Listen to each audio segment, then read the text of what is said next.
Hey everybody, Ash here. Welcome back to Gents. Today, I am joined with Richard Irfan. He's the owner, perfumer of the brand Precious Liquid, and we're going to be kicking off a series where he and I join up and talk about fragrances. So he's going to be able to give you the point of view from an actual professional perfumer and kind of help break down like what's in a fragrance, the quality of a fragrance, what causes a fragrance to smell the way it smells, everything from like that perspective. So I'm really appreciative that you're even doing it because I know it's, you got to take a lot of time out to do it. And it's not something that a lot of perfumers would even actually do.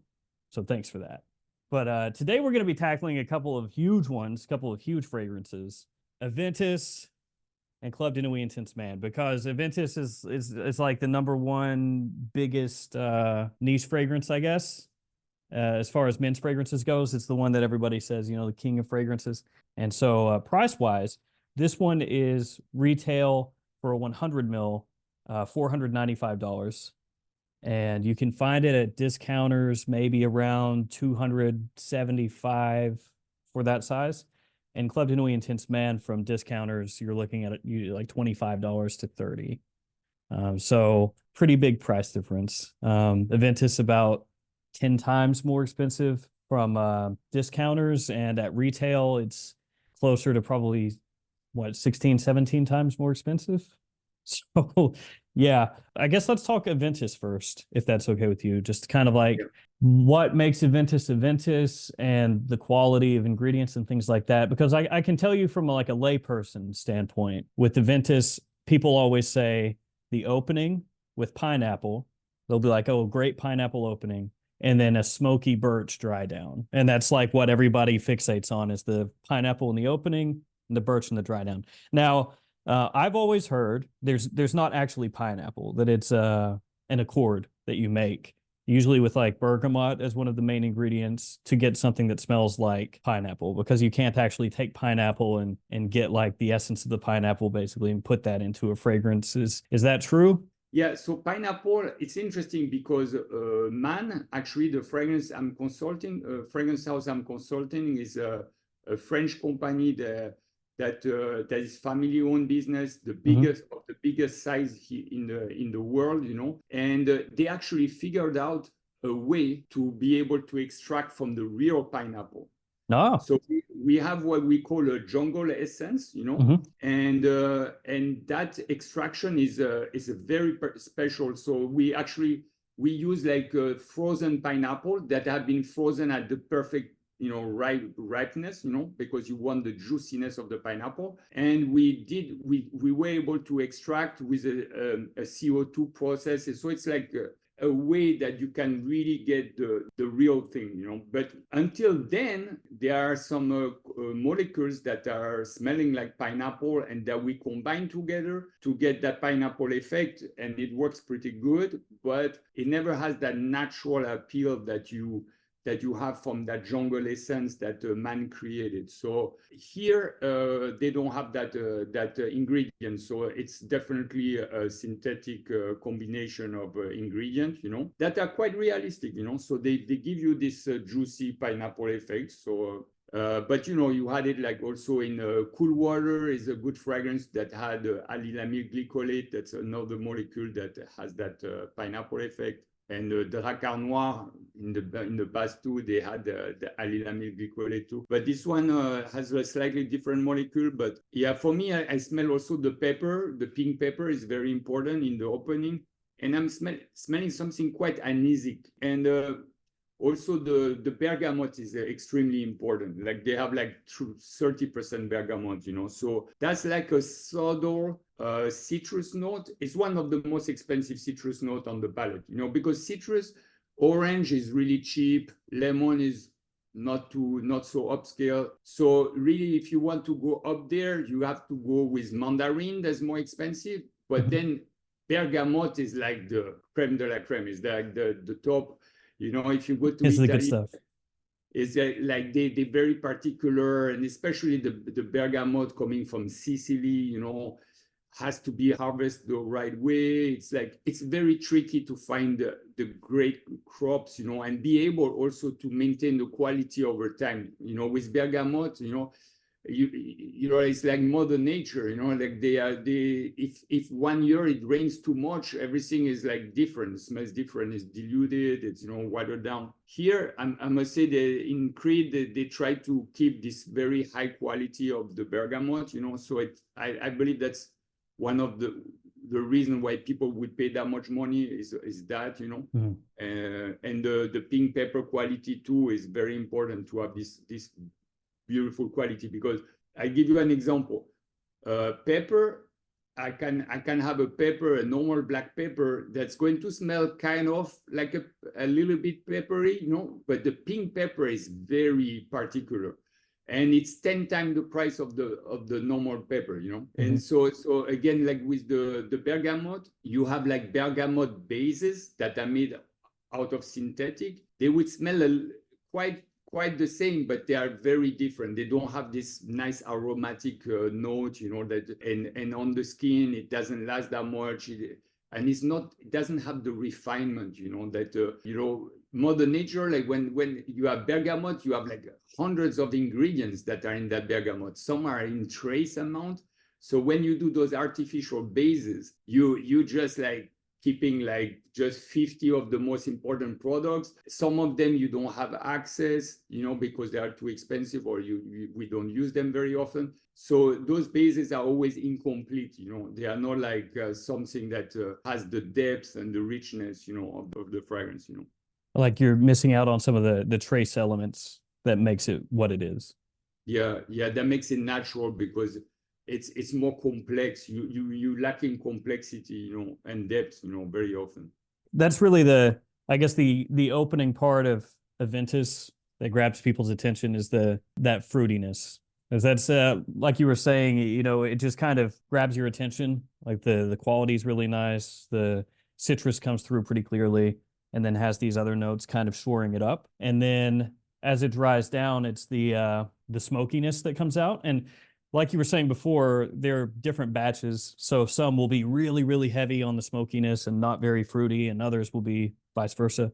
This one, I think, is a little more balanced because it doesn't get like super smoky, but you get a little bit of that. So how does that come across to you, I guess, as far as like how they accomplish what everybody would call, you know, birch smoky dry down?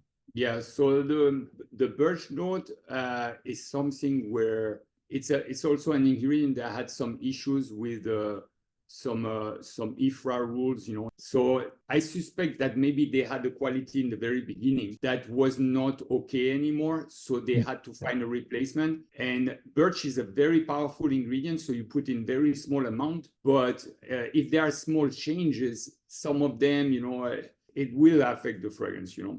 One thing I wanted to add also about the citrus note is that 30% of citrus in an opening of a fragrance, especially for the US, it's kind of quite daring, because in the US, people don't like too much citrus notes. Like in general, for them, it's a little bit aggressive, a little bit, you know. They don't like that much a citrus note. But bergamot being one of these citrus, you know, that, as we say, is very refined and all that, they were able to put like about 30% in the fragrance, which is like kind of a record. So it's kind of like bringing all that freshness in a slightly classic way, because bergamot is more like a little bit more of a classic perfumery ingredient for me. But I would just wanted to mention that bergamot in that citrus opening is quite unique for the men's market, the market in general. It probably helps it stand out more, especially when it came out. Just like when Aventus now, like there are so many fragrances that smell Aventus-y that a lot of people will think that it's not super unique anymore.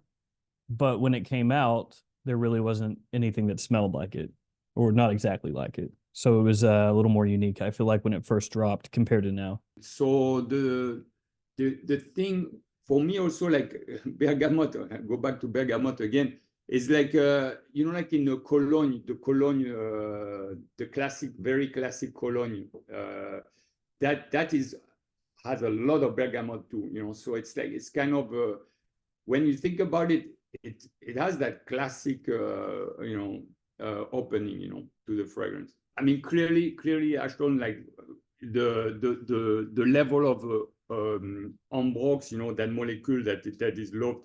Oh, right. Went up to 10%. So it's an expensive molecule that smells ambery, a little bit like ambergris. You know, it's really something like that was first used really in bigger quantity in cool water from Davidoff. Ambroxan? Yeah, ambroxan. That was the first time that it was kind of overdosed. Before they were putting a little bit of it, actually in fabric softener, even though it was very expensive because the molecule has something that was very clean. It's a clean woody note. It's like something on its own, but it blends very well in the back of the fragrance. And there's something magic about ambroxan is that actually when you put it in a hot weather environment, it's a molecule that when you sweat, it activates the scent of the molecule. It's quite incredible because you go to, let's say you go to the gym, so you will be on your bike, and the more you sweat, the more you activate the fragrance, which is amazing. This is really what you want, you know, you want to cover maybe some water or something. I must say that must be also one of the reason of the success of the fragrance is that having like this high amount of ambroxan, and the patchouli also helps to like really keep the depth of the fragrance. The two work together, you know. And there's also like a little leathery note in the back, you know, something that's a kind of a vetiver, a little bit leathery note in the back that's quite predominant. So it helps to really anchor. So it's like, it's very nice because you have the freshness, but you have the depth. For me, it's a very simple fragrance. You know, it's very, very direct, very straight to the point. It's not a Hollywood movie where you have a little bit for everybody. No. It's like very streamlined, you know, and that's what I really like about the fragrance. It happens quite rarely, but when a fragrance becomes a success and it's written like very in a minimalistic way, it becomes a huge success, you know. So I think that's what happened there, you know. It was not meant to be, because it's a niche fragrance house. They didn't think about making a huge success, you know. They just created that fragrance, you know, an honest fragrance, and it became such a trend leader, you know. So many fragrances have borrowed from that, you know. So yeah, across everything. Designer fragrances, niche fragrances, indie fragrances, everything. Yeah, like Sauvage is a great example because, you know, Sauvage is totally something that has been borrowed from this fragrance, even though it's different, it's very different. But, you know, Aventus was a trendsetter, and then came Sauvage, you know, like, and now Sauvage, I think number one, or, you know, in the US. So it's huge fragrance, but Aventus came first. So that's the overall kind of breakdown of Aventus. Overall, in your opinion, the quality of Aventus, is it like legit quality? And do you think the price point is like commiserate with the quality? Or honestly, for me, it's like a masterpiece, you know. So it's like always hard. I always say, like, it's when I go to the restaurant, I always say to my wife, you know, even if the check comes like really, really high, if I had a great meal, I never complain. But if the meal was really awful, whatever bill they are going to come, I'm going to complain about it. I'm not going to be happy. So I do believe in this case, they really did an amazing creation. So they can price it. It's like when you go to a modern art place, you know, like they basically it doesn't have a price, you know. You can put the price tag that you want, you know, as long as you have something that people are willing to pay for because it's beautiful, you know. So I think that's something that we have to keep in mind, you know. They did an amazing creative job, and I know the house so they really they did not compromise with the quality of the bergamot, and that's 30% of the formula. It's really an expensive ingredient, and the other ingredients are expensive. It's an expensive formula. It's really expensive. There's no way you can make an Aventus with going really cheap, you know. I mean, or you're going to lose on a lot of refinement of what makes Aventus, you know. So I must say it's we all know the performance wise it's pretty good, you know. I think the new version, unfortunately, they lost some of the performance, and the long lastingness because of the lyrol. They had to remove certain ingredients, and that I find very sad, because I believe those ingredients, they were not that toxic or whatever you want to say, So unfortunately, I believe that lyrol, that was really in the 2% of lyrol is irreplaceable. And unfortunately, for the long lasting, really, that's really affecting the fragrance and the performance of the fragrance. Yeah, so the older ones, they were known for being stronger and having more push. Yeah. The lyrol, for the back of the fragrance that vibrates with and also the birch that we talked about, that I believe they had to change the quality because of safety rules again. That unfortunately, I will not say has killed the fragrance, but has brought the fragrance to a place where it's not as performance. And performance is very important. I mean, for me, if I wear a fragrance, it's not that I want to show off or anything, but I want to make sure I get a good performance, especially if you pay those prices. So to answer your question, Ashton, I'm not like, I'm a little bit more on the fence right now, saying like a straight yes, Yeah. If you are not someone who is like so much performance driven, and you think like, I just want something very beautiful, and I'm more into a little bit more subtle. If it's a little bit more subtle, I'm fine with it. Then I would say Aventus is still a very good buy. It's beautiful. You get the richness, the depth. You get all of this. So I would say yes on that side. But then if you are someone who is looking for performance, unfortunately, that is lacking with the new batches. We've been seeing that it's an issue. And then it's kind of a double-edged blade there, because it's also more expensive now than it used to be, and the bottle size is smaller than it used to be. Yeah, that does make it takes some of the wind out of the sails for sure. So that's Aventus. Thank everybody for hanging out with us here until the end. I want to thank Richard especially for taking the time to do this, because he's a busy guy.